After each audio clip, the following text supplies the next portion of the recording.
Most people plan their weekend. Some plan their year. Very few plan their income 10 years ahead. And that's why most people stay financially reactive instead of financially powerful. If you don't design your income long-term, you'll always be responding to short-term pressure. So let me ask you, do you have an income plan for the next decade or just hopes? Chris is 33. Good job. $105,000, some savings, no debt. From the outside, stable. But when asked, where will your income be in 10 years? He doesn't know. More than now, hopefully.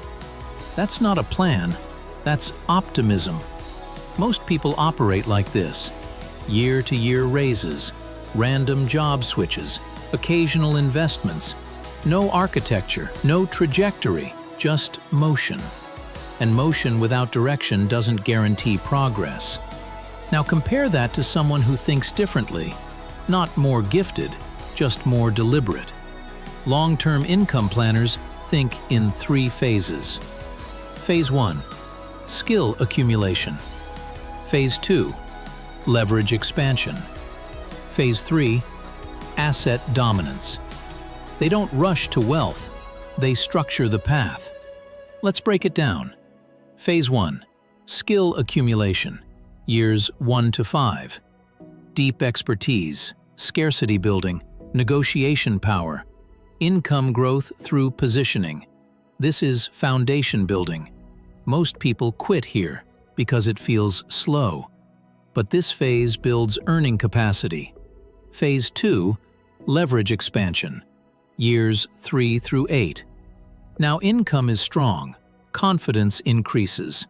They start layering, consulting equity exposure, recurring models, selective investments. Income starts decoupling from time. This is where architecture becomes visible.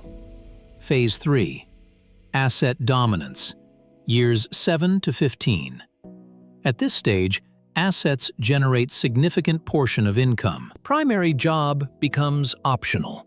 Investment income stabilizes lifestyle. Business equity compounds. Now money works harder than effort. That's long-term design. Chris never thought in phases. He thought in paychecks. That's the difference. But how do you design your own 10-year income map? Let's continue properly. We don't plan emotionally, we plan structurally. Step 1. Define your 10-year target clearly. Not more money, not financial freedom. Specific.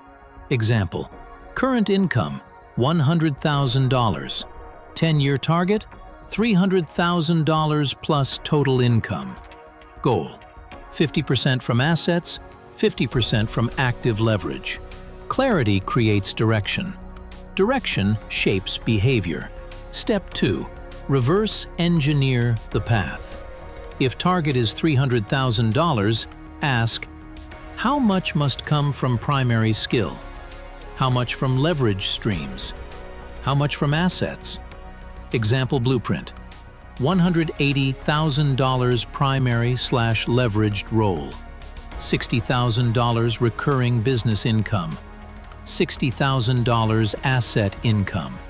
Now it becomes mathematical, not wishful. Step 3.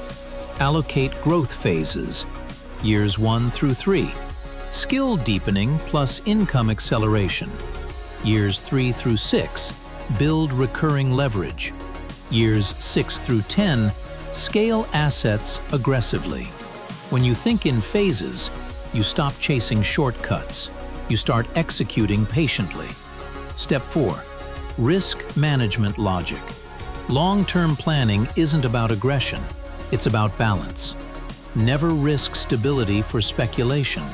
Never sacrifice leverage for comfort. Allocate risk proportionally. As assets grow, risk tolerance can expand. Maturity into excitement. The hidden advantage.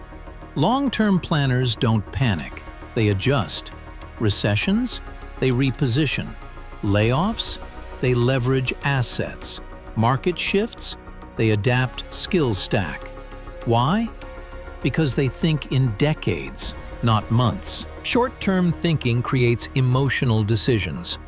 Long-term thinking creates disciplined action. When you design 10 years ahead, today's pressure loses power. You stop reacting. You start engineering. That's elite mindset. Ask yourself honestly, are you building income? Or are you designing a financial life? If you don't plan long-term, someone else will decide your ceiling. Structure your decade, stack skills, build leverage, own assets. Subscribe to Rich Mind Talk, because here we don't just motivate, we architect wealth.